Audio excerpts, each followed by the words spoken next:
this is a sort of cul-de-sac of a policy from the government, and at some point they need to recognise that the system is simply unsuitable with current levels of funding, and we need a new system for the NHS and the care system, which is that we make a fundamental shift into investing in prevention, in public health, and thereby make the whole system more sustainable longer term. So you're looking at the whole approach in a sense. I mean, in an ideal world, of course, we can't stop time, because you sort of want to say, let's stop everything for 6 months, sort it out properly, and then get going again. We can't do that. How do you believe some sort of transition, perhaps, to that sort of stable system you're talking about could be achieved? Well, it requires upfront investment, and that's what at the moment is so difficult, because the finances are so tight. And I think ultimately the way we're going to crack this is through establishing a process that brings all parties together as much as it's possible to achieve that, to give the politics space to engage with the public, to confront people with some of the choices we've got to make, what we spend money on, how much we're prepared to pay in taxation, and the whole process we're trying to deliver solutions within a defined timescale. I'm suggesting up to, but my view is this: with as much cross-border as you can achieve, involve the public, involve clinicians, the staff of the NHS and the care system, and work on the basis that you will implement the outcome of the work that you undertake at the end of that year. And I think if we did that, then we could break away from the sort of shouting that we have at the moment. No one's coming up with solutions to this. No political party had a complete solution to the sustainability of the NHS and the care system at the last general election just a few weeks ago. So partisan politics is failing. We need a different approach, which gives people the space to come up with solutions. The public is part of it. We're all users of the NHS and other services at some time or another. Do you believe that we the public, should lower our expectations, for example? Do you think that's putting too much pressure on this vicious circle? Well, that's all part of the debate in a way, because ultimately there are not many choices we've got available to us. We either reduce what the NHS does. I don't think that's particularly popular. The second option is that everyone just waits longer to get access to treatment. The third option is that people start to contribute by way of co-payments. I don't think that would be very popular. And the fourth alternative is that we all agree that we need to pay a bit more in our taxes to deliver the things that as a society we want. Now, fundamentally, I believe in the NHS as a concept, the idea that whoever you are, whatever your ability to pay, you get access to care when you need it.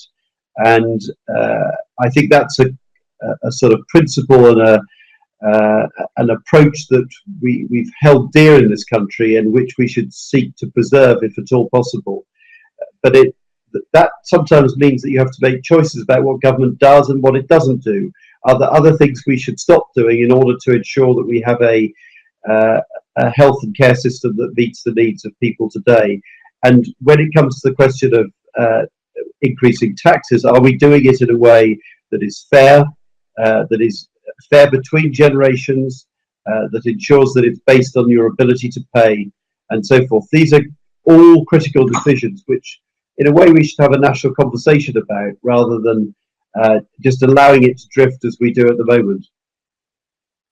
There's been some suggestion in the past few days, maybe suggestion's too strong a word, more speculation and some sort of rumour that, for example, we've been trying to find out at Carers World Radio Plus what's happened to the Department of Health's carers strategy, but of course that could be one part of the jigsaw. And there seems to be a suggestion that we might be moving towards the proposed green paper later on in the year, which was originally spoken of in the concept of adult social care. Maybe, do you believe that it should be a wider brief? In effect, is that the opportunity for the cross-party cooperation that you're talking of?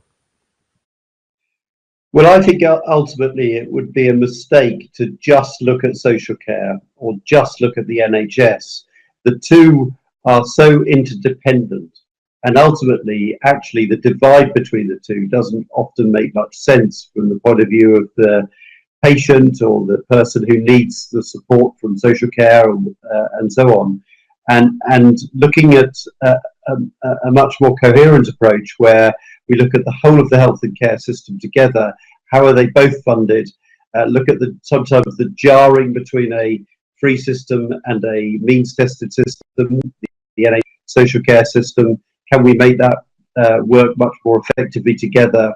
So ultimately, my answer to your question is, I don't think it really makes sense to just look at social care. I think it would make more sense, and I've said this to government, it would make more sense to look at the health and care system as a whole and to ensure that it is coherent, that the incentives across the whole system are all designed to keep people healthier, to prevent ill health, to prevent a deterioration of health. And then I think we might start to get somewhere and to make better use of the public resources that are available to us. Just finally, Norman, obviously this is all going to take time, as I was suggesting earlier. What would your advice be to carers and others needing to use the NHS and the social care system at this moment, may face daily challenges? What would your advice be to our audience as to how they could get through this?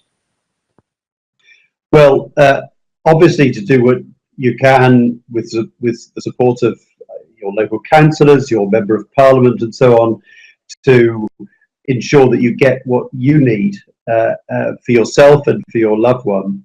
But also, I would say, join in the campaign, work together with those of us who are trying to work on a cross-party basis. I'm working with Conservative MPs and with Labour MPs, and we've come together to try to put pressure on the government to stop this awful drift.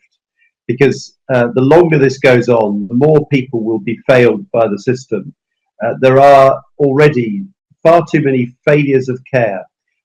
People with mental ill health waiting far too long to get access to treatment. Older people were stuck in hospital far longer than they should be there. And of course, when that happens, their health and their well-being deteriorates.